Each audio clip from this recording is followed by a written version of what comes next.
Secretaría de Educación Pública, Gobierno de la República.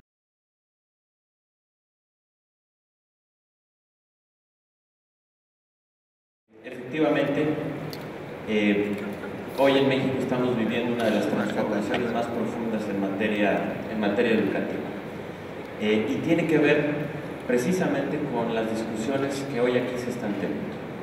Hoy sabemos que como nunca el mundo está cambiando de manera muy acelerada, que estamos en medio de una cuarta, como se ha dicho, de una cuarta revolución industrial, en donde el cambio y la velocidad con la que cambia la tecnología tiene un impacto gigantesco en los mercados laborales.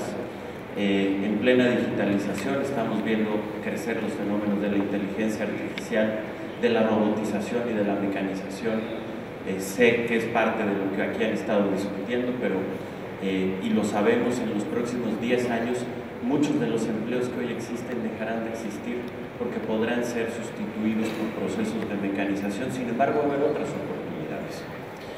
Seguramente se avanzará o se abordará aquí, pero hay o vamos a tener cada vez mayor demanda de análisis de datos, de lo que se conoce como Big Data. Eso va a requerir gente que sepa programar, pero que también sepa estadística, que sepa y tenga la capacidad de analizar. Es decir, al final del día, el tipo de sistema educativo que tenemos que crear para el siglo XXI es uno donde el énfasis está en el pensamiento crítico. Hoy lo que necesitamos es formar niños y jóvenes que tengan la capacidad de aprender a lo largo de la vida, que tengan la capacidad de poder resolver problemas complejos, que tengan la capacidad de razonar y de pensar por sí mismos, de jóvenes que puedan plantear hipótesis, jóvenes que tengan además una educación integral, que puedan utilizar las herramientas del razonamiento matemático, pero que también conozcan principios filosóficos, que puedan entender los principios de la ciencia, pero que también conozcan la historia. Que además la educación no sea solamente sobre conocimientos formales, que son muy importantes, sino sobre lo que hoy conocemos como habilidades socioemocionales, que son tan importantes a lo largo de la vida. Saber autocontener las emociones, saber relacionarse con los demás, saber interactuar, trabajar en equipo, estar seguros de sí mismos, saber hablar en público. Por supuesto también hablar otros idiomas, de manera central el inglés. Es el idioma que más se habla en el mundo, es el idioma donde se hace la mayor parte de la ciencia, de los negocios, de la tecnología, pero cualquier otro. Ese es el tipo de educación que se requiere desde los niveles más básicos. El tipo de educación pensada para cuando el mundo era una sociedad industrial está totalmente rebasado. Y lo que hoy necesitamos es ese cambio educativo, y es precisamente de lo que se ha tratado en México la reforma educativa y el nuevo modelo educativo. Así es que, pues, un gusto poder estar aquí y acompañarnos en esta discusión. Yo creo que esa es esta pregunta es en gran medida la clave del reto que estamos viviendo. Digamos, la historia de la humanidad, el motor de la historia ha sido la innovación y el cambio tecnológico. Lo que hoy estamos viviendo no es nuevo en la historia. Lo que sí es nuevo es que nunca se había vivido un cambio de tal profundidad y de tal velocidad. Y uno de los grandes retos es cómo, desde el ámbito primero de la política y después de las instituciones, se puede entender y se puede actuar con la velocidad a la que va el cambio tecnológico, lo que hoy estamos viendo. Muchas de las reacciones lo estamos viendo y se puede entender, pero frente a algunos de los síntomas de este cambio tecnológico, las reacciones han sido, por decirlo de alguna manera, reacciones populistas, que piensan que la economía de la posguerra de una sociedad industrial se puede regresar, y que la manera de enfrentar el cambio tecnológico es queriendo proteger industrias y empleos que por la propia lógica del cambio tecnológico se están modificando. Esas reacciones lo único que van a lograr es retrasar aún más la reacción desde las instituciones y desde la política a este cambio tan importante. Y lo estamos viendo. Ejemplos sobre ese tipo de reacciones hay en muchos países, algunos muy cercanos a nosotros.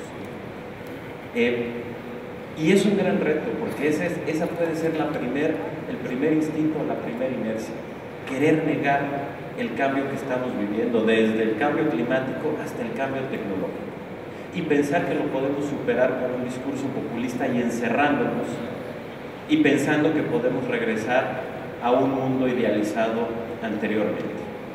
Y junto con ese gran reto político, de entender que es al revés, de que lo que necesitamos es acelerar y transformar nuestras propias instituciones, no solo para adaptarse al cambio tecnológico, sino para tomar la mayor ventaja posible de ello. Tenemos que lidiar también con el cambio institucional, que no es fácil.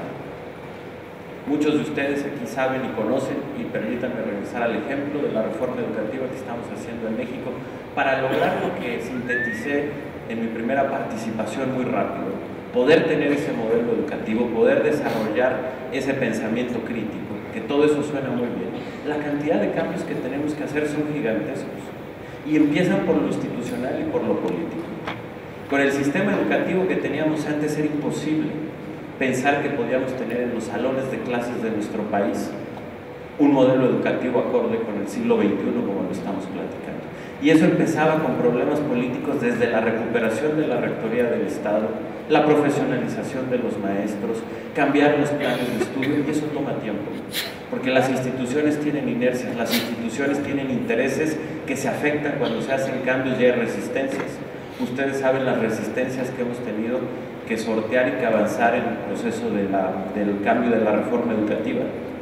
Así es que creo que esta pregunta de un cambio de mentalidad, que en gran medida se va a dar a través de la educación, pero parte primero por tener una sensibilidad desde la política y desde las instituciones del cambio tan enorme y gigantesco que estamos enfrentando en el mundo, y cómo lo tenemos que hacer y lo tenemos que enfrentar. De otra manera, la reacción va a ser una reacción de querernos esconder, retardataria, que lo único que va a hacer es retrasar o complicar aún más cómo nos tenemos que adaptar, y cómo todos estos temas ya mucho más puntuales de quiénes tienen las mejores aptitudes para los trabajos, cómo se van a contratar, qué es lo que realmente están haciendo las empresas para adaptarse a ese mundo cambiante. Así es que ese cambio de mentalidad que empieza en lo político y en las instituciones, creo que es el gran reto, no solo de México, de todos los países en el siglo XXI. Los países